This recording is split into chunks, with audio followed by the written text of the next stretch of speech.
unspeakable power. Whatever you dream, you will have.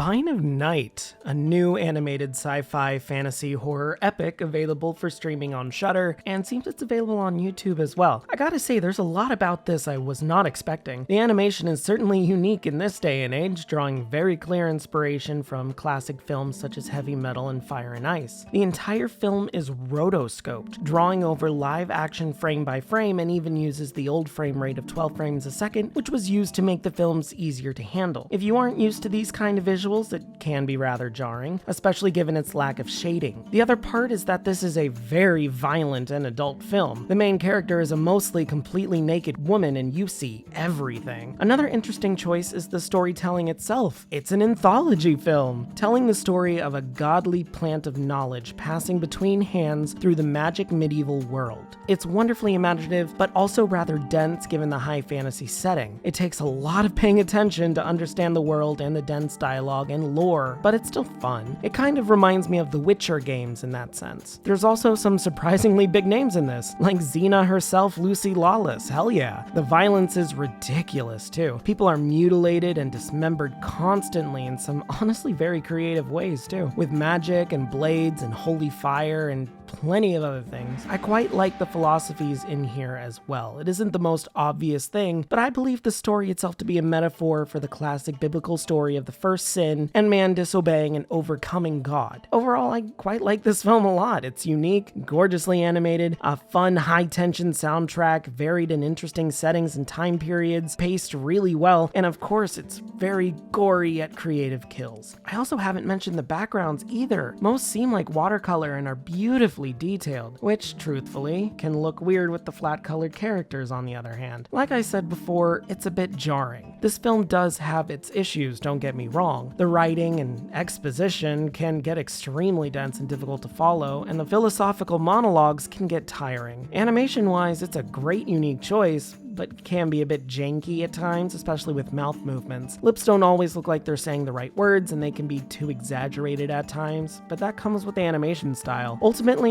though, this is a wildly imaginative, artfully designed, well-paced, and fun to watch. I definitely recommend this one. Check it out on Shudder or YouTube. The Spine of Night gets a 9 out of 10 from me. Hey guys, thanks for checking this one out with me. If you haven't seen it, I definitely recommend it. I just found out while I was looking up trailers for this that there is a animated prequel that came out in, I think, 2008. I'm gonna have to check again. I'll leave a link to it in the description so you can check that out. I think it's only 8 minutes long, but this is a full movie-length sequel to it with some big names that, wow, I was not expecting any of it. This was all just a huge surprise. I didn't even know this existed, which is very weird. I feel like this would have been on my radar, but oh well, what can you do? Glad I saw it now. Take a look.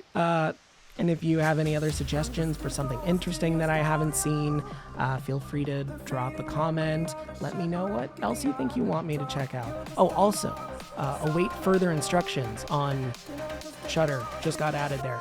Great movie. Check it out. Cannot recommend it enough. It's really, really good. And that's it. Don't forget to like, comment, subscribe, ring that bell so you don't miss a video. Have a great day, and if you're not, have a better one. See ya.